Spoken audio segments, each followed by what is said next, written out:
ಆ ಸುಂದರ ಸಂಸಾರದಲ್ಲಿ ಸದಾ ನಗುವಿತ್ತು. ಕುಟುಂಬ ಕೂಡ ಆರ್ಥಿಕವಾಗಿ ಸದೃಢವಾಗಿತ್ತು. ಆತ ಕೂಡ ಸಮಾಜದಲ್ಲಿ ಗಣ್ಯ ವ್ಯಕ್ತಿಯಾಗಿ ಮನೆಯಲ್ಲಿ ಮುದ್ದಾದ ಮಡದಿ ಮಕ್ಕಳ ಜೊತೆ ತುಂಬು ಬದುಕು ನಡೆಸುತ್ತಿದ್ದ.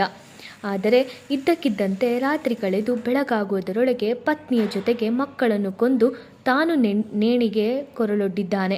ಅಷ್ಟಕ್ಕೂ ಆತ ಯಾರು? ಈ ನಿಗೂಢ ಸಾವುಗಳ ಹಿಂದಿನ ರಹಸ್ಯ ಏನು? ಈ ರಿಪೋರ್ಟ್ ನೋಡಿ. ಹೀಗೆ ಫೋಟೋದಲ್ಲಿ ಕಾಣ್ತಿರೋ ಈತನ ಹೆಸರು ಹರೀಶ್. ಮೈಸೂರು ಜಿಲ್ಲೆ ಹುಣಸೂರು ಪಟ್ಟಣದ ನ್ಯೂ ಮಾರುತಿ ಬಡಾವಣೆಯ ನಿವಾಸಿ. ವೃತ್ತಿಯಲ್ಲಿ ಫೈನಾನ್ಸ್ ಮಾಡಿಕೊಂಡು ಸೈಟು ಮನೆ ಕಾರು ಅಂತೆಲ್ಲ ಇಟ್ಕೊಂಡು ಆರ್ಥಿಕವಾಗಿ ಸದೃಢವಾಗಿದ್ದಾಗ ಈಗ ಹೆಣವಾಗಿ ಮಲಗಿದ್ದಾನೆ. ಅಷ್ಟು ಮಾತ್ರವಲ್ಲ, ಸಾಯುವ ಮುನ್ನ ತನ್ನಿಬ್ಬರ ಮಕ್ಕಳು ಪತ್ನಿಯನ್ನು ಕೊಂದು ಕೊಲೆಗಾರ ಎಂಬ ಹಣೆಪಟ್ಟಿಯನ್ನು ಕಟ್ಟಿಕೊಂಡು ಬಾರದೂರಿಗೆ ಹೊರಟು ಬಿಟ್ಟಿದ್ದಾನೆ. ಈ ದೊಡ್ಡ ಮನೆಯಲ್ಲಿ ತನ್ನ ತಾಯಿ, ಹೆಂಡತಿ, ಮಕ್ಕಳ ಜೊತೆಗಿದ್ದ ಹರೀಶ್ 3 ದಿನಗಳ ಹಿಂದೆ ಪ್ರವಾಸದ ನೆಪ ಒಡ್ಡಿ ತಾಯಿಯನ್ನು ತವರಿಗೆ ಕಳಿಸಿದ್ದ. ಟ್ರಿಪ್ ಮುಗಿಸಿ ವಾಪಸ್ ಬಂದವನೇ ರಾತ್ರಿ ಮೊಬೈಲ್ನಲ್ಲಿ ಸ್ನೇಹಿತರ ಜೊತೆಗೆ ಲವಲವಿಕೆಯಿಂದ ಮಾತನಾಡಿದ್ದಾನೆ.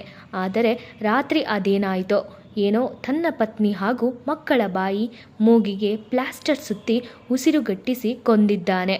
ಬಳಿಕ ಸುದೀರ್ಘ 3 ಪುಟಗಳ ಡೆತ್ ನೋಟ್ ಬರೆದು ಅದರಲ್ಲಿ ಯಾರಿಗೂ ಏನು ಸೇರಬೇಕು, ಆಸ್ತಿ ಪತ್ರಗಳು ಎಲ್ಲಿವೆ ಎಲ್ಲ ಮಾಹಿತಿ ಬರೆದು ತಾನು ಕೂಡ 3ನೇ ಮಹಡಿಯಿಂದ ತೆರಳಿ ನೇಣಿಗೆ ಕೊರಳೊಡ್ಡಿದ್ದಾನೆ. ಬೆಳಗ್ಗೆ ಹರೀಶ್ ತಾಯಿ ಸ್ನೇಹಿತರಿಗೆ ಕರೆ ಮಾಡಿ ಮನೆಯಲ್ಲಿ ಯಾರೂ ಕಾಲ್ ರಿಸೀವ್ ಮಾಡ್ತಿಲ್ಲ, ಚೆಕ್ ಮಾಡಿ ಎಂದು ತಿಳಿಸಿದ್ದಾರೆ. ಈ ವೇಳೆ ಮನೆಗೆ ಬಂದು ನೋಡಿದಾಗಲೇ ಬೆಚ್ಚಿ ಬೀಳುವ ದೃಶ್ಯ ಅಕ್ಕಪಕ್ಕದವರಿಗೆ ಕಂಡಿದೆ.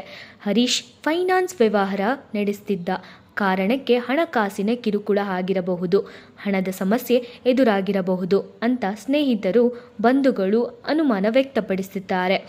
ಹರೀಶಿಗೆ ಯಾವುದೇ ತೊಂದರೆ ಇರಲಿಲ್ಲ, ಆದರೂ ಏಕೆ ಹೀಗಾಯಿತು ಅಂತ ತನಿಖೆ ನಡೆಸಲಾಗುವುದು ಅಂತ SP ಮಲ್ಲಿಕಾರ್ಜುನ್ ಬಾಲದಂಡಿ ತಿಳಿಸಿದ್ದಾರೆ.